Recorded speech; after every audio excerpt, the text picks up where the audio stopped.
We also face rival powers, Russia and China, that seek to challenge American influence, values, and wealth. We will attempt to build a great partnership with those and other countries, but in a manner that always protects our national interest.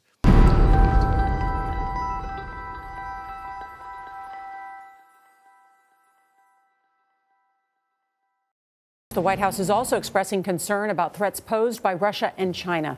President Trump unveiled his national security strategy yesterday. He said both nations are revisionist powers, must be confronted. We also face rival powers, Russia and China, that seek to challenge American influence, values, and wealth. We will attempt to build a great partnership with those and other countries, but in a manner that always protects our national interest. Lieutenant General H.R.McMaster is the president's national security advisor. He helped in crafting this document. He joins us now from the White House. General, good morning. Thank you so much for joining us. Good morning. It's a pleasure to be with you. Thank you. Let me just ask you about a bit of news this morning. North Korea has rejected Secretary of State's Rex Tillerson's proposal for talks without preconditions. Does that mean the military option is the only one left? No, what we're doing is really applying maximum pressure to North Korea to convince Kim Jong-un that this is a dead end, this pursuit of nuclear weapons and an intercontinental ballistic missile, long-range ballistic missile, which of course poses a grave danger to the whole world. So what you've seen is an effort led by the president worldwide, really, though, to isolate that regime, to cut off not just what is restricted by the current national the current UN Security Council resolutions, but to do more. The president has asked all nations to cut off all trade with this rogue regime, which you see has never met a weapon it didn't use or proliferate or sell to somebody else. You saw that with the cyber attacks you just discussed, and you saw it with the murder of Kim Jong-un's brother in a public airport with a banned nerve agent. No so doubt. This is a regime that just can't get this destructive capability. One of the things that I've noticed is the president spoke with Russian President Putin several times in the last couple of weeks, and yet Russia has increased its trade and its oil exports to North Korea. Did the president specifically ask Putin to stop that? Yes, the president did ask President Putin to do more. He wants all nations to do more, and it just doesn't make sense that Russia would increase trade and alleviate any pressure on the North Korean regime. Of course, North Korea poses a grave direct threat to all nations, including China and Russia. But what happens when North Korea gets this capability?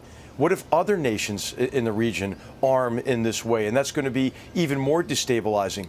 And of course, as I mentioned, North Korea has never met a weapon it didn't try to sell to somebody else. So, General, you're saying that is there any way in which the U.S. can coexist with a nuclear North Korea? Anthony, I don't think we can tolerate that risk. The world can't tolerate that risk. I mean, if North Korea has a nuclear weapon, I mean, who are you going to try to prevent getting one? I mean, look at the behavior of this regime. The hostility of this regime to the whole world. Yeah, President Trump and Secretary Rex Tillerson have had some high-profile disagreements. Does that undermine Rex Tillerson's capability while he's traveling overseas? No, the president has made very clear that on North Korea, for example, now is not the time to talk. And what he means is there can't be negotiations under these current conditions. The North has to show initial steps toward denuclearization. And the reason for this is previous approaches to negotiating with North Korea have failed miserably. What the regime does is they enter into negotiations. All the while, they continue these very destructive programs. These talks oftentimes end in a weak agreement, and then North Korea immediately violates that agreement. The problem is now that their programs have advanced so far, we don't have time to do that again. And so we can't repeat the failed pattern of the past. I know the president put out a statement about his phone call with Russian President Putin sharing intelligence, which has happened for decades, right? If we know a terrorist attack is going to happen in another country, we try and share that to prevent the loss of life. But the statement was viewed as unusual by some experts. And last night, James Clapper, who I know you know well, the former director of national intelligence, said that Putin knows how to handle an asset, and that's what he's doing with the president. What do you make of that charge? Well, as the president made clear in his national security strategy and in his speech that he's going to stand up for America no matter who threatens America. And what he's asked us to do with Russia is develop an approach that does three fundamental things. First, confront Russia's destabilizing behavior in Europe, in the Middle East, in our own country, where they use a sophisticated approach to propaganda and disinformation, where they try to polarize communities within democratic societies and pit them against each other. They use advanced tools, cyber tools, and social media. We're going to confront that destabilizing behavior. But Mr. Clapper seems to imply that the president is being manipulated. With Russia, he seems to imply that the president's being manipulated. Well, it's just not true. What the president has asked us to do with Russia, though, as well, is to make sure we can deter conflict. You see that with the peace through strength pillar in the national security strategy, but also to try to find areas of cooperation.